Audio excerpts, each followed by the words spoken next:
Bitcoin dropped 75, Ethereum dropped 85, Hex dropped 95. Which one do you think is going to get up the hardest?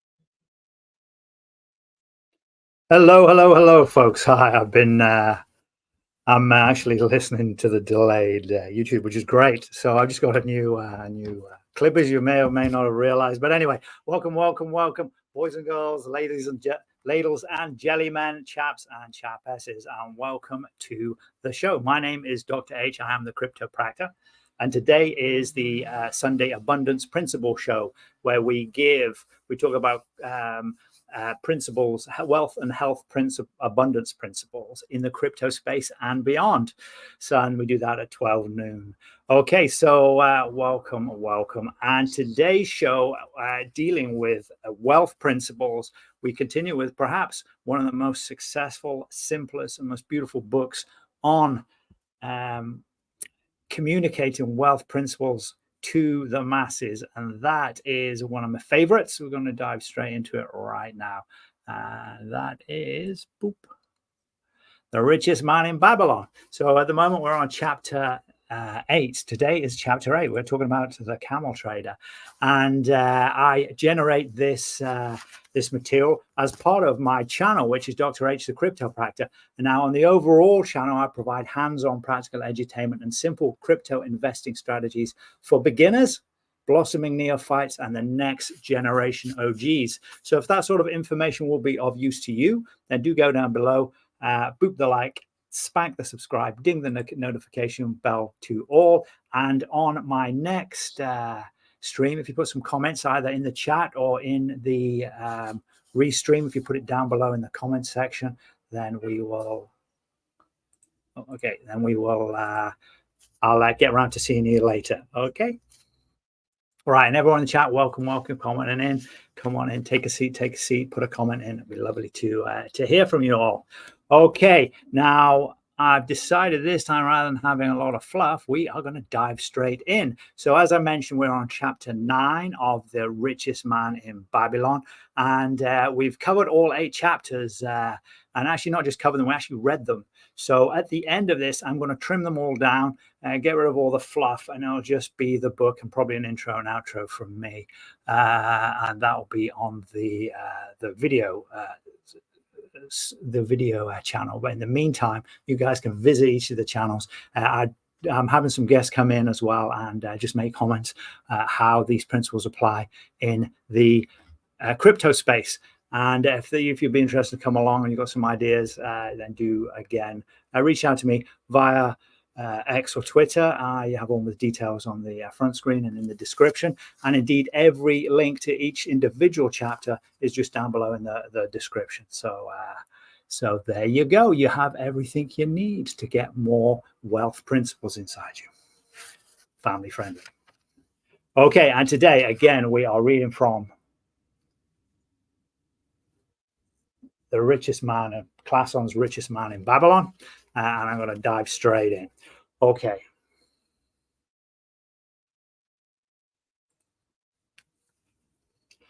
The hungrier one becomes, the clearer one's mind works. Also, the more sensitive one becomes to the odors of food.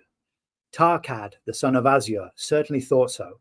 For 2 whole days, he had tasted no food except 2 small figs purloined over the wall of a garden. Not another could he grab before the angry woman rushed forth and chased him down the straight. Her shrill cries were still ringing in his ears as he walked through the marketplace. They helped him to restrain his restless fingers from snatching the tempting fruit. The fruit was contained in baskets carried by the market women. Never before had he realized how much food was brought to the markets of Babylon and how good it smelled. Leaving the market, he walked across the inn and paced back and forth in front of the eating house. Perhaps here he might meet someone he knew, someone from whom he could borrow a copper that would gain him a smile from the unfriendly innkeeper of the inn, and with it a liberal helping. Without the copper, he knew all too well how unwelcome he would be. In his abstraction, he unexpectedly found himself face to face with one of the men he wished most to avoid. The tall and bony figure of Dabasir, the camel trader. Of all the friends and others from whom he had borrowed small sums, Dabasir made him feel the most uncomfortable because of his failure to keep his promises to repay promptly. Dabasir's face lighted up at the sight of him. "Ah, 'tis Tarkad, just the one I have been seeking, that he might repay the 2 pieces of copper which I lent him a moon ago, also the piece of silver which I lent him before that. We are well met. I can make good use of the coins this very day. What say you, boy? What say?" Tarkad stuttered and his face flushed. He had naught in his empty stomach to nerve him to argue with the outspoken Dabasir. "I'm sorry, very sorry," he mumbled weakly, "but this day I have neither the copper nor the silver with which I could repay." "Then get it," Dabasir insisted it. "Surely thou canst get over a few coppers and a piece of silver to repay the generosity of an old friend of thy father who aided thee when thou wast in need." "'Tis because ill fortune does pursue me that I cannot pay." "Ill fortune? Wouldst blame the gods for thine own weakness?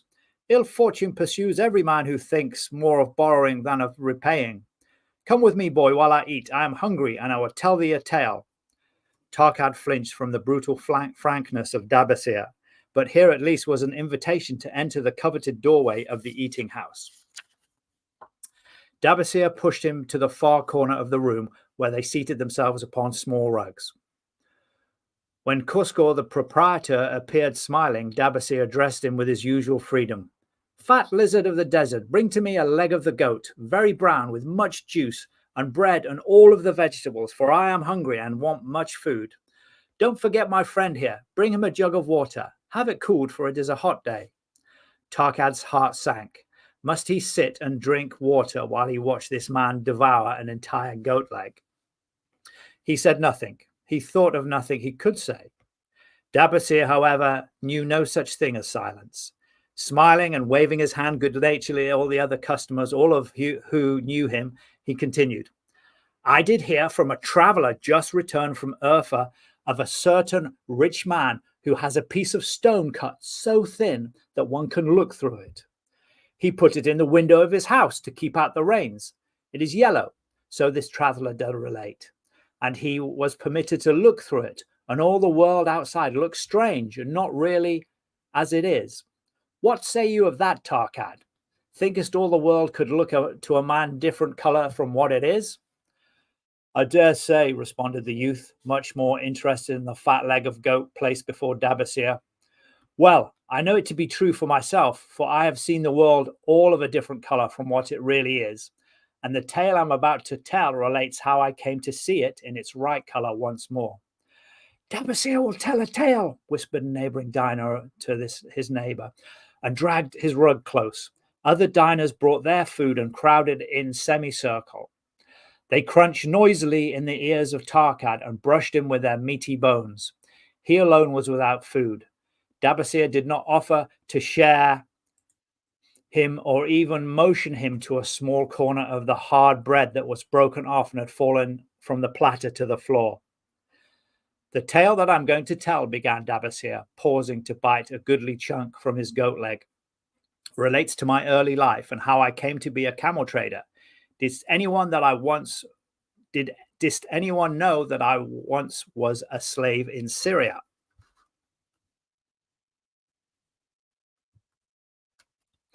A murmur of surprise ran through the audience, to which Dabasir listened with satisfaction.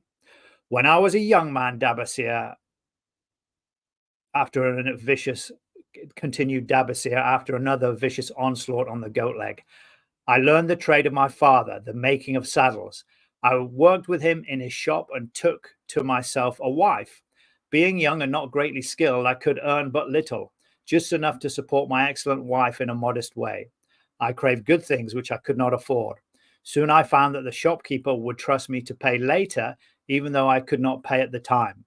Being young and without experience, I did not know that he who spends more than he earns is sowing the winds of needless self-indulgence, from which he is sure to reap the whirlwind of trouble and humiliation.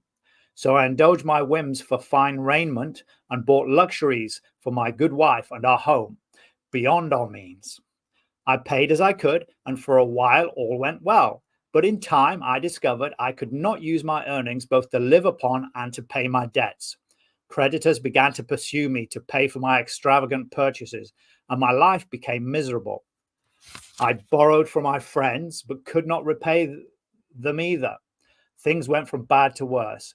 My wife returned to her father, and I decided to leave Babylon and seek another city where a young man might have better chances. For 2 years, I had a restless and unsuccessful life working for caravan traders. From this, I fell in with a set of likable robbers who scoured the desert for unarmed caravans. Such deeds were unworthy of the son of my father. But I was seeing the world through a colored stone and did not realize to what degradation I had fallen. We met with success on our first trip, capturing a rich haul of gold and silks and valuable merchandise. This we took to Guinea and squandered. The second time we were not so fortunate. Just after we had made our capture, we were attacked by the spearmen of a native chief to whom the caravans paid for protection. Our 2 leaders were killed, and the rest of us were taken to Damascus, where we were stripped of our clothes and sold as slaves.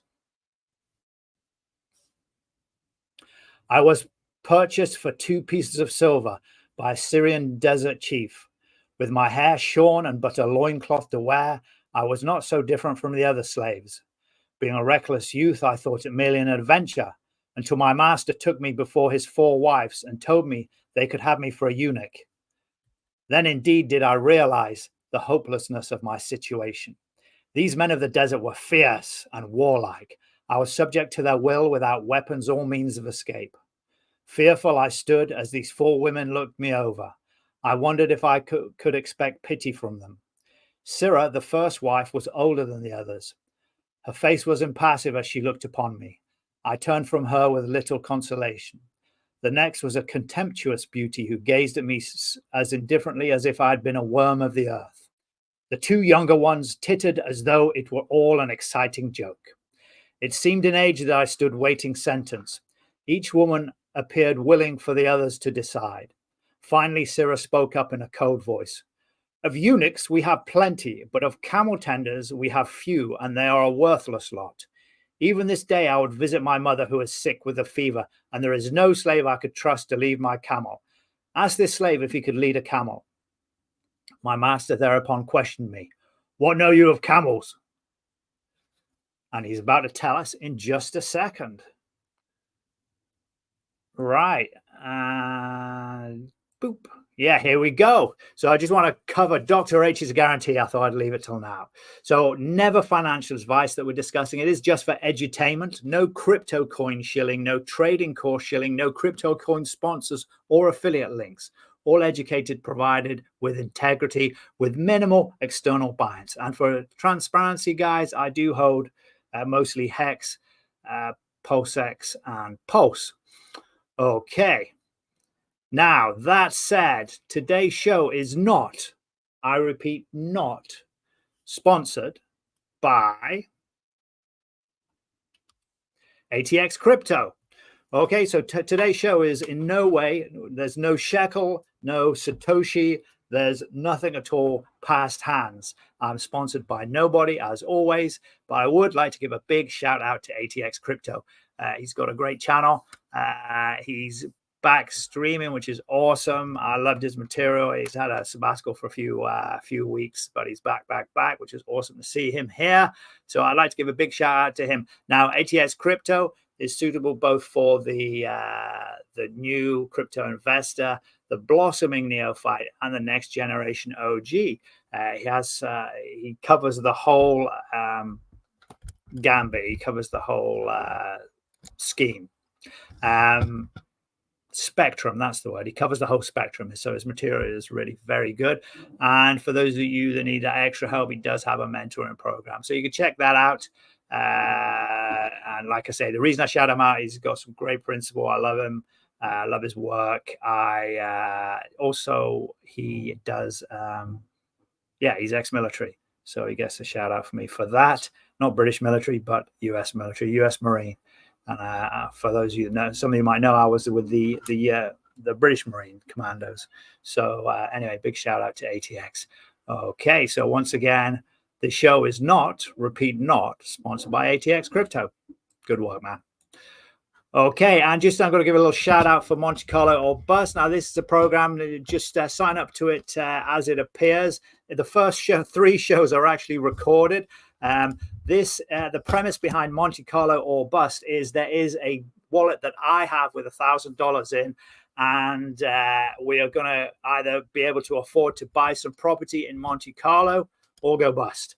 Okay, but the most important thing is I want to show you the principles that I apply.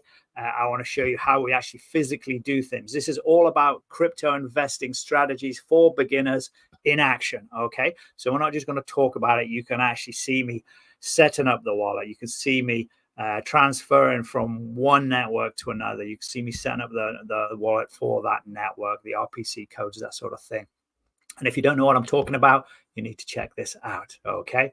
That will, I've shot the shows. I need to OPSEC them to make sure I don't dox myself. So that is going to take more time because this is not my main gig. As I mentioned to you guys many times before, I am a chiropractor. That's how I make my money. And that's how I invest in crypto. Right. Okay. So with no further ado, let's get back to the story.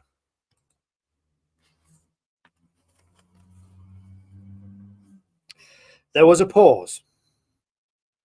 Striving to conceal my eagerness, I replied, I can make them kneel, I can load them, I can lead them on long trips without tiring. If needs be, I can repair their trappings. The slave speaks forward enough, observed my master. If thou so desire, Sirrah, take this man for thy camel tender. So I was turned over to Sirrah, and that day I led her camel upon a long journey to her sick mother. I took the occasion to thank her for intercession and also to tell her that I was not a slave by birth, but the son of a free man, an honorable saddle maker of Babylon. I also told her much of my story. Her comments were disconcerting to me, and I pondered much afterwards on what she had said. How can you call yourself a free man when your weakness has brought you to this? If a man has in himself the soul of a slave, will he not become one no matter what his birth? Even as water seeks its level. If a man has within him the soul of a free man, will he not become respected and honored in his own city in spite of his misfortune?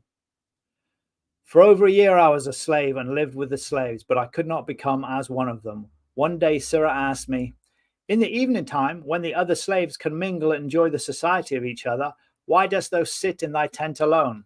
To which I responded, I am pondering what you have said to me. I wonder if I have the soul of a slave. I cannot join them, so I must sit apart. I too must sit apart, she confided. The dowry was large, and my lord married me because of it, yet he does not desire me. What every woman longs for is to be desired. Because of this, and because I am barren and have neither son nor daughter, must I sit apart. Were I a man, I would rather die than be such a slave. But the conventions of our tribe make slaves of women. What think thou of me by this time? I asked her suddenly. Have I the soul of a man, or have I the soul of a slave? Have you a desire to repay the just debts you owe in Babylon? She parried. Yes, I have the desire, but I see no way. If thou contentedly let the years slip by and make no effort to repay, then thou hast but the contemptible soul of a slave.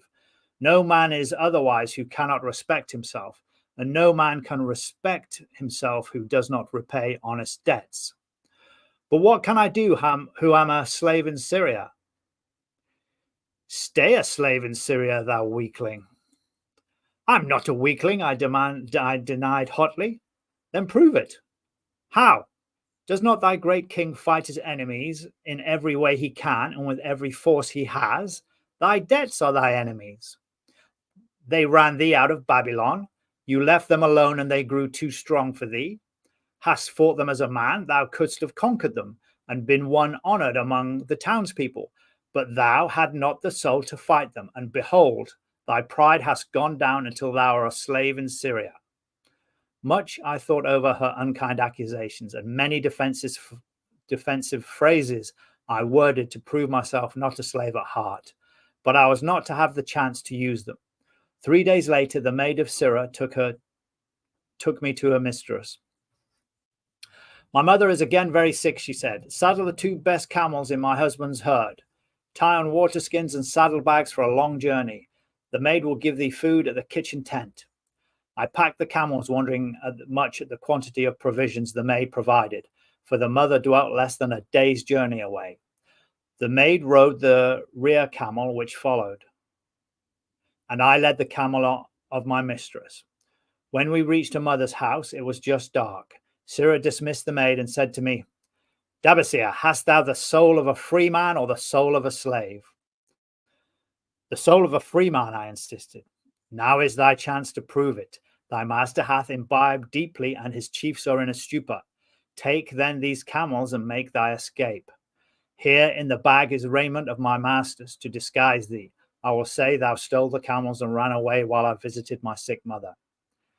Thou hast the soul of a queen, I told her. Much do I wish that I might lead thee to happiness.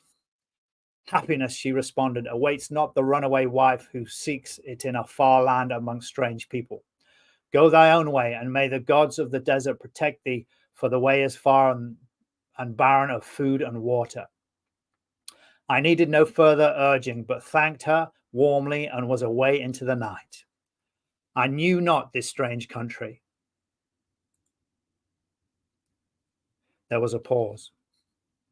I knew not this strange country and had only a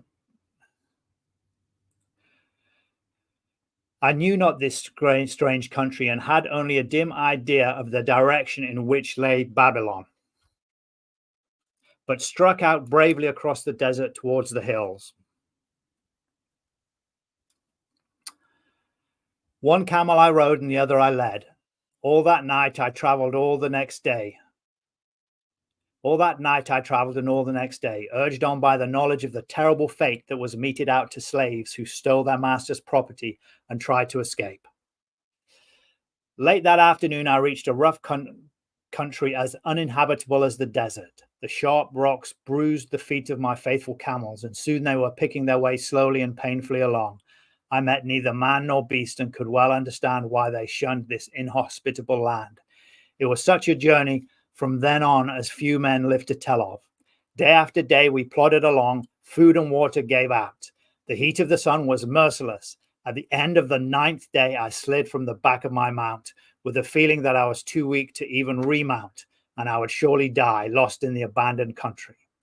I stretched out upon the ground and slept, not waking until the first gleam of daylight.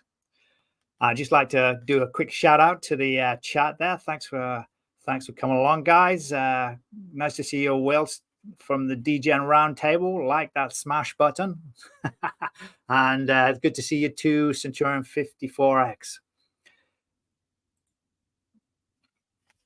Okay, I love the avatar. Right again, and then carrying on.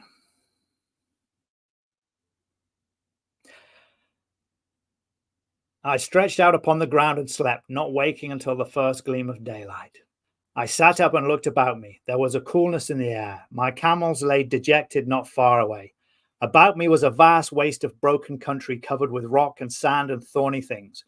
No sign of water, nor to eat for man or camel. Could it be that in this peaceful quiet I faced my end? My mind was clearer than it had ever been before. My body now seemed of little importance. My parched and bleeding lips, my dry and swollen tongue, my empty stomach, all had lost their supreme agonies of the day before. I looked across the uninviting distance, and once again came to me the question, have I the son of a slave or the soul of a free man? Then, with clearness, I realized that if I had the soul of a slave, I should give up, lie down in the desert and die, a fitting end for a runaway slave. But if I had the soul of a free man, what then? Surely I would force my way back to Babylon, repay the people who had trusted me, bring happiness to my wife who truly loved me, and bring peace and contentment to my parents. Thy debts are thine enemies who have run thee out of Babylon, Sirrah had said. Yes, it was so. Why had I refused to stand my ground like a man? Why had I permitted my wife to go back to her father? Then a strange thing happened. All the world seemed to be of a different color, as though I had been looking at it through a colored stone which had suddenly been removed. At last I saw the true values in life. Die in the desert? Not I. With a new vision, I saw the things that I must do. First, I would go back to pay my debts as fast as the gods would permit. Next, I would make a home for my wife and become a citizen of whom my parents would be proud. My debts were my enemies, but the men I owed were my friends, for they had trusted me and believed in me. I staggered weakly to my feet. What mattered hunger? What mattered thirst? They were but incidents on the road to Babylon. Within me surged the soul of a free man, going back to conquer his enemies and reward his friends. I thrilled with a great resolve. The glazed eyes of my camel brightened at the new note in my husky voice. With much effort, after many attempts, they gathered their feet. With pitiful perseverance, they pushed on towards the north, where something within me said we would find Babylon. We found water. We passed into a more fertile country where there was grass and fruit.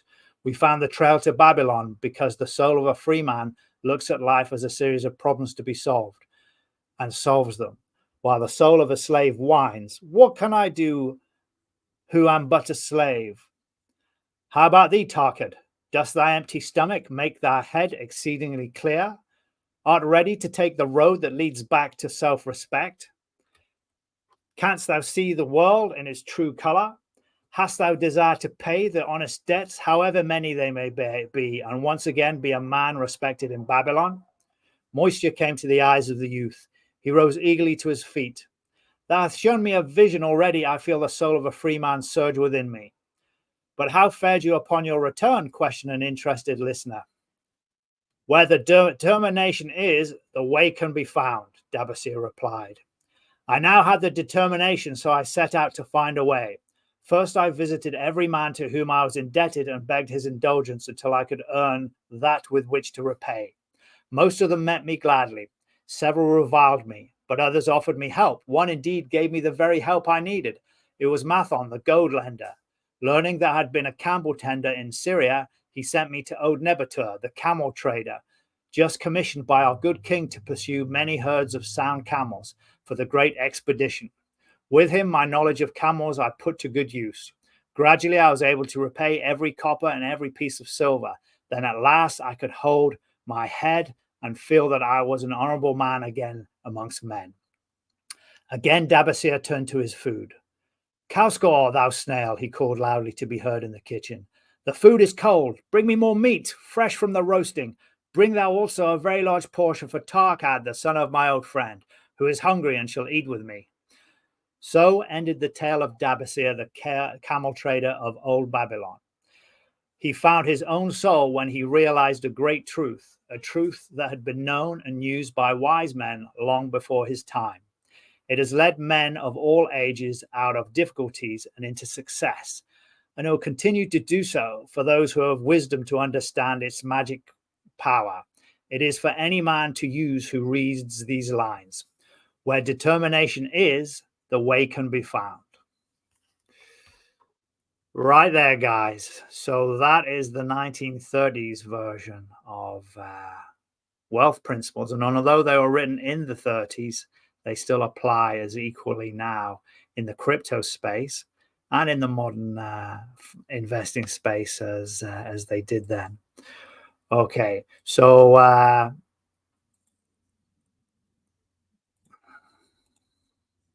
yeah, so how come? So that last phrase, in fact, let's get it side by side there, where the determinant is, a way can be found. So determination in the crypto space, how does that show up? For people that are in the hodling space, my strategy in crypto investing is hodling, not trading. So you do have to be determined, and you have to be flexible as well. As I know many of my fellow crypto investors in my area, in the Richard Heart ecosystem, in my ecosystem, are aware of the main tenet there is hodling. And of course, in amongst that, we need to have a strategy where we are, whilst being a long-term hodler, we are taking profit along the way. But the determination to stay in the game, that's why I can't put all my time into doing these streams. I would love to do these streams properly. It would probably take me 3 times as much time as I've already invested in it, but unfortunately I just can't afford it. But thank you very much for everyone that's supported me. Thanks for coming along. So just talking again about the crypto space. So hodling is one aspect of it. Diamond hands is that phrase that we always talk about. That is a determination, an inner resolve. Okay, an inner resolve. And I mean, it is just coming up. It's the 15th of September at the moment, and about a week ago I had my last bullet. I wanted to invest just while I felt, and again, no financial advice. In fact,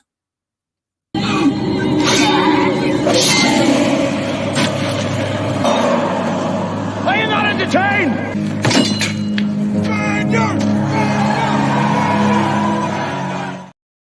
there we go. No financial advice. So I can't actually hear that one. I hope that one was playing all right for you guys. Anyway, so hodling, taking profit where you need to. Obviously, everyone's needs are different. Your needs are 100% different than mine. The number one premise of chiropractic is, the number one premise of CryptoPractic, number one premise of crypto is that it's your money, your responsibility. So the whole deal is that we can have our own value exchange outside of the control of middlemen, and that's the whole point. Okay, that is the whole point of crypto. But at the same time, you need. Oh, that's where I was going. So I was telling you a week ago, I was my last bullet. I want to invest now, so I've actually Monte Carlo bus. You'll be able to watch this on Monte Carlo bus. EHEX had dropped down to 0.00010, so 1/10 of a penny on the button. And I thought, oh, that would be a good time to, but you need to have that moral courage, that resolve, that inner belief and resolve. I do have the belief, I just actually have the time to do it as well. But I was doing the Monte Carlo stream, and I actually managed to buy some EHEX at 0.0012. So that was nice to see. So we're going to be able to watch that if things level out and unfold as I trust that they will do. Okay, so that's just a couple of areas where within crypto there's determination. Okay, so the resolve, inner resolve, and also the other thing is don't invest more than you can afford to live without. Sometimes forever. Okay. I'm in a situation outside of crypto now where I've made a big investment, and we're just seeing how we can live if we don't get access to that investment for some time, because it was due to mature and now, but it isn't going to for at least another 5 years. So anyway, okay, so the point is you need to have that determination, and that determination comes in crypto by setting yourself up for success. And by that, I mean not overextending yourself, okay? Because the best looking deal can quickly go south. Okay, right, everyone. Well, with that, enjoy the rest of your Sunday. Have a great day. Enjoy the rest of your day. Enjoy the rest of your week. Enjoy the rest of your year. Come and join us next Sunday at 12. I'm going to sort out a time. It'll probably be 3 on a Wednesday to premiere or live stream the Monte Carlo stuff. It probably won't be a live stream. I'll probably have to set up beforehand, so it'll probably be a premiere. Okay, guys. Anyway, have a great Sunday, guys and girls, chaps and chapesses, ladles and jellyman. Have a very great Sunday. Bitcoin dropped 75, Ethereum dropped 85, Hex dropped 95. Which one do you think is going to get up the hardest?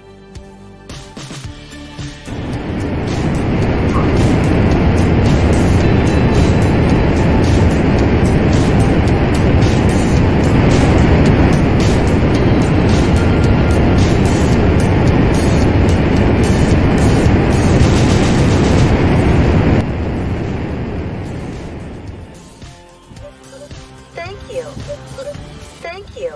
Please pull forward.